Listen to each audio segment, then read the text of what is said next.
He's done it again. Another World Championship for Lewis Hamilton and for Mercedes. Obviously, the team have won every single season since 2014, and my God, don't we all know it. But Lewis, in that time, has only missed out on one of those championships in 2016, where Nico Rosberg famously just snatched it I say snatched it.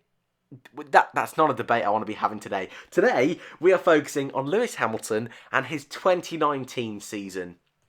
I think, don't get me wrong, it's been a fantastic year for Lewis. One of those drivers that, of course, I'm going to give him one of the top scores for driver of the season. But I think there's definitely been elements that I think he will look on 2019 and say, yeah, I probably could have done better. I think we've seen a few more mistakes from Lewis this year on a Saturday and a couple on a Sunday. But I actually think, overall, this has been one of the best Lewis Hamiltons we have ever seen when it comes to race day.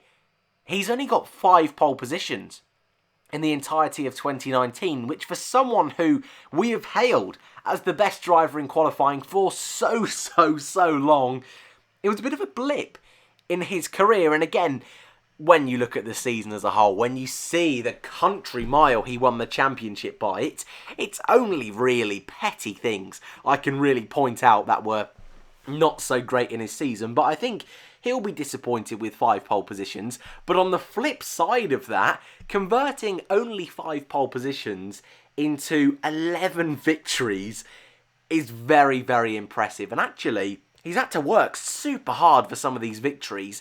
And when you look at races like Monza, where he was right on the back of Charles Leclerc for most of that race, it just got away from him. But I think he's really had to work for it this year in 2019. I think his teammate has been better than ever. Valtteri Bottas 2.0, the porridge master, he's really come into his own in 2019. Ferrari, well, they're Ferrari. They had their own issues, but I think there's no denying in that early phases of the second half of the year, Ferrari had the best car. And in races like Russia, where Ferrari, I mean, of course, that was, safety car timing helped out Lewis Hamilton in that particular weekend, but he even made it work. He made a little bit of a different strategy come into play and also was just in the mix. Mexico, Mercedes didn't necessarily have the best car. He went on to win that race, a race where Max Verstappen got pole position. Max Verstappen also, he's one that really got into the mix this year. So I think there are a hell of a lot more variables in 2019 for Lewis Hamilton to contend with. And I think he did super well. I really do. Of course, there are some people out there, I call them what you want, cry pies, lunatics, whatever, that still are adamant that Lewis Hamilton is not a good driver, that it's the car. But again, I don't think that Mercedes was the best car for a handful of the races this year, especially in the second half of the season. We all know what went on in those first 5 races, a historic 5 races in a row, the first 5 races of the season, all Mercedes 1-2s.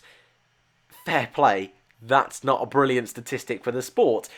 But when you look at Belgium, when you look at Italy, when you look at that string of races after the summer break, and even a few of them before the summer break, Austria is the one off the top of my head I'm thinking of, and Hungary, Mercedes weren't the best. And I said many times at the end of the season that I actually would say from the summer break, I think we went into every Grand Prix not knowing which car was the best. Mercedes head-to-head looks a little bit like this, and although Hamilton only picked up those 5 pole positions, he did quite comfortably win both the qualifying and the race battle. Although Bottas did pick up the same amount of pole positions, it was when he wasn't quite on the pace. Hamilton really got the job done. 14-7 overall in the end. Race 15-6, so a little bit better in Hamilton's favour. And you can see almost 100 points in the championship battle. But they did finish 1-2 in the season at the very end. Hamilton's own personal statistics look a little bit like this. I've already spoke about his 11 victories, 5 pole positions, but 17 podiums in 21 races is a ridiculously good hit rate. That means he only missed out in 4 Grand Prix.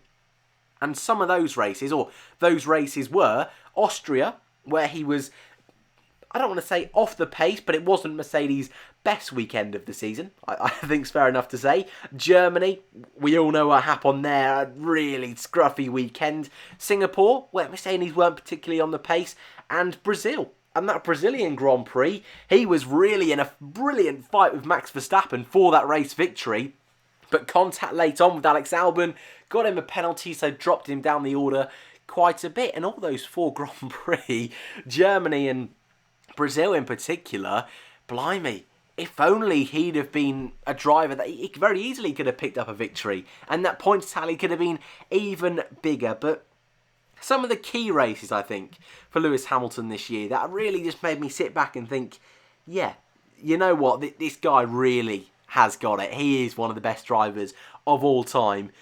Monaco was awesome, and whether you believe it or not, that he had this major issue with the car, we don't know. But holding off Max Verstappen was awesome. Likewise in Hungary, his brilliant fight with Max Verstappen. I think those whole early stages of Silverstone, fighting with Valtteri Bottas throughout that second sector, was incredible. Although Bottas came out ahead in the end in that particular fight I'm referencing, and although Hamilton technically only won that race thanks to a very nicely timed safety car, that was still fantastic to see. I think Brazil, although that contact with Albon was probably a bit of a blemish on his season, that was a cracking race. Mexico and even Abu Dhabi actually, which, okay, was a Grand Slam, which some people see it as a little bit dull when a driver gets a Grand Slam, but it's only his 8th of his career, and only just now moves him into second place, one ahead of Michael Schumacher, still a few behind Jim Clark, but that race in itself, very rarely in 2019 has Hamilton been given the freedom just to start the race from pole and jump off into the distance. We've very rarely seen that in 2019, and I think a lot of that comes down to the fact that Ferrari were just so good in qualifying this year. It didn't quite come through in race pace and strategy from Ferrari's side of the things. And I would like to say as well, I think Mercedes as a team and a unit, of course they've been relatively unchanged since 2014. Ferrari, they changed team principal every single year. Red Bull have got their own issues with drivers doing a switcheroo every 2 seconds. But Mercedes, that consistency behind closed doors and actually off the track, I think's really helped them. Especially this season where Ferrari and Red Bull, on their day, have had the best cars. So, 2019 for Lewis Hamilton, it's been a cracking season. Of course, for some of you that won't know, and this is a very irrelevant statistic, but he did finish second in the British Sports Personality of the Year award, which is, I think, very proud moment for Lewis. Although it wasn't the victory, I still think that recognition for 6 world titles on a national scale, I think is very impressive, considering that Formula 1 sometimes doesn't get the recognition I think we'd all love it to have. But overall, I think the year's been very successful. I really do find it hard to pick out major faults. Again, I can nitpick at particular weekends where perhaps he wasn't quite as quick as Valtteri Bottas. He didn't quite get that lap together in qualifying. I will mention that contact with Alex Albon again. I think that's the 3rd or 4th time.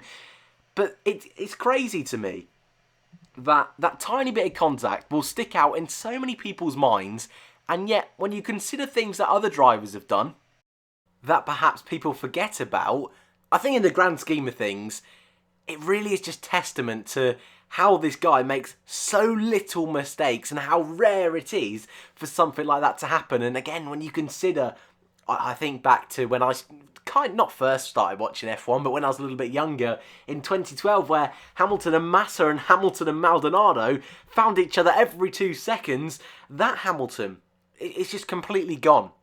And the development he still seems to be having, even up to now in 2019, is pretty crazy. It's pretty mad. So, out of 10, there's room for improvement. I can't give him a 10, but I think a 9. He's strong enough. 17 poles, scored points in every 17 poles, 17 podiums, scored points in every single race, 11 victories, a world champion by a country mile. I think's hard to argue with. I'd love to know your thoughts in the comments below. Videos every single day, so if you need that little bit of Formula 1 bug, feel free to subscribe. Thank you very much for watching, and I hope to see you in the next one.